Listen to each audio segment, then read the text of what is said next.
Hi and welcome to another gaming video, and in today's video I'm going to do a DS buy-in guide.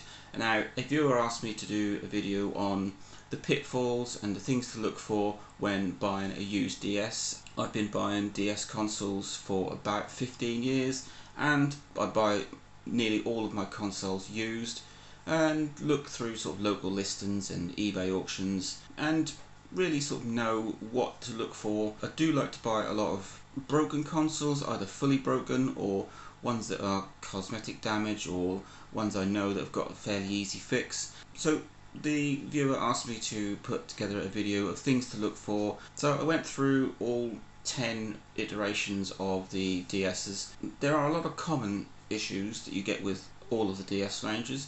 So things to look out for would be broken hinges or wobbly hinges, scratched screens, unresponsive touch screens, and then you've got things like missing stylus and chargers.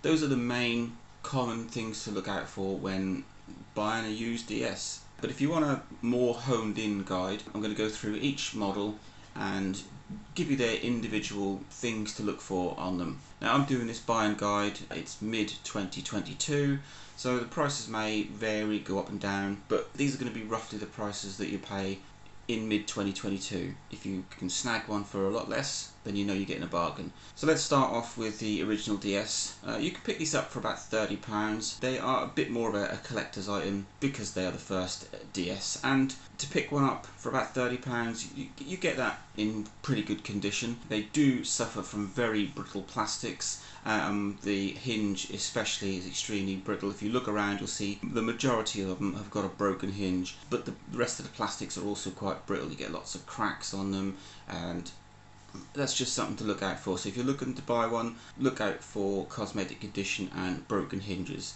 If we move over to the DS Lite, you can pick these up for about £20, and they are far more readily available. Probably the most common model of DS that you'll see floating around, and they're a bit more hard wearing than the original DS. They do still suffer from fragile hinges, but not as much, and I think the plastics on them are a lot stronger. Not much to say about those. Fantastic console, and you can just pick them up everywhere. Then we move up to the DSi. You can pick these up for about £30.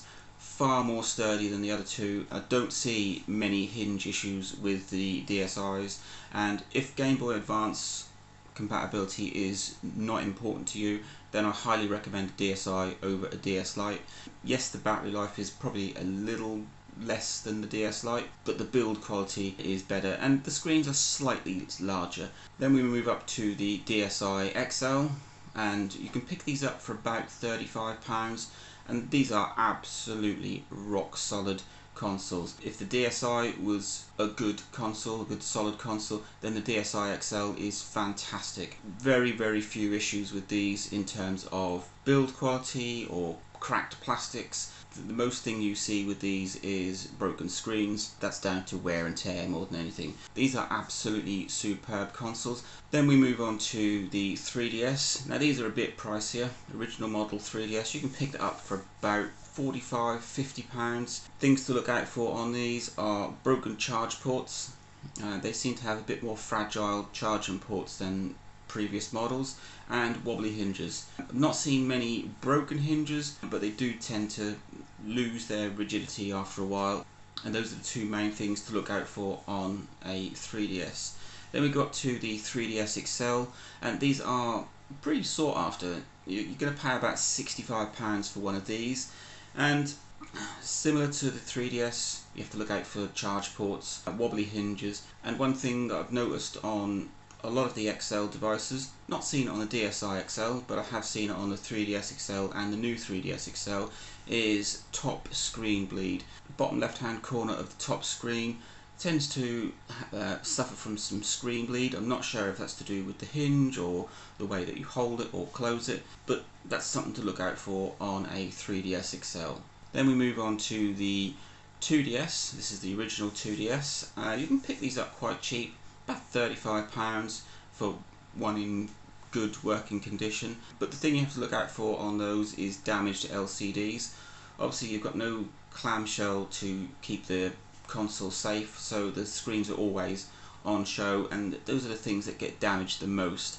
And one thing to note on the 2DS is that if you damage the top screen, you've got to replace the bottom screen because they are one giant panel, and vice versa. So scratched screens or damaged LCDs are a big common problem on the original 2DS just because of their build factor.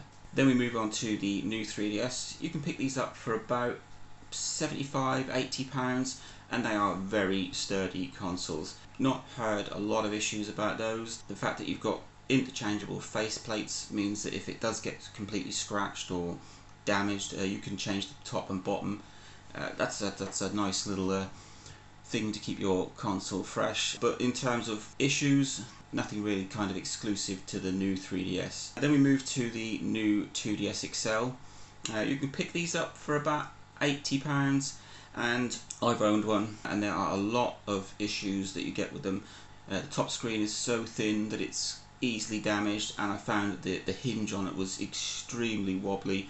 Just kind of, even when it was open fully, the top screen would sort of wobble and flap a little bit, and that doesn't bode well for build quality. And I found the overall build quality on the new 2DSXL not on par. It really did show that it was a budget console. And then we move to the new 3DSXL. These are the most expensive average DS models that you can get, around about £120 for a new 3DSXL, and fantastic build quality on there. I've seen a lot of these with peeling paint around sort of the bottom edges and the rounded corners, and also you've then got the top screen bleed problem that you found on the 3DSXL. Not experienced that myself personally, but it's something to look out for when buying new 3DSXLs. I saw a lot of those on eBay with screen bleed problems and peeling paint problems. So that is a quick summary of all the different DS models and what kind of individual problems there are with them or to look out for. Obviously, if it's been well looked after, then most of these issues won't appear. So if you're looking at buying a DS, there are a number of things to look for. It's easier to do if you're buying it locally or in a shop, but if you've got to buy it on an auction, then there are some things to look out for. Check the hinges, check the shoulder triggers, check the charge port is tight, look for screen scratches, check all areas of the touchscreen are responsive, make sure the battery charges, it holds its charge and it's not bulging, and make sure that the console reads game cartridges. And if you take a note of these things and all of the individual problems that might occur with these, then it gives you a bit of a good head start for buying a DS, whichever model it is. Hope this guide has helped. Like I said, I've been buying DS's for about 15 years, and I know the pitfalls, I know what to look for, I know if something can be easily fixed. I just thought I'd pass that knowledge on to anyone that's trying to buy a DS, whether they are experienced DS owners or not, or whether they're looking at buying a different model to what they've already got. So I hope that helps. A bit of a buying guide for used DS consoles, whether that's online or locally, or perhaps you want to buy one off your mate and make sure you're not getting a raw deal. Link, like, subscribe, enjoy.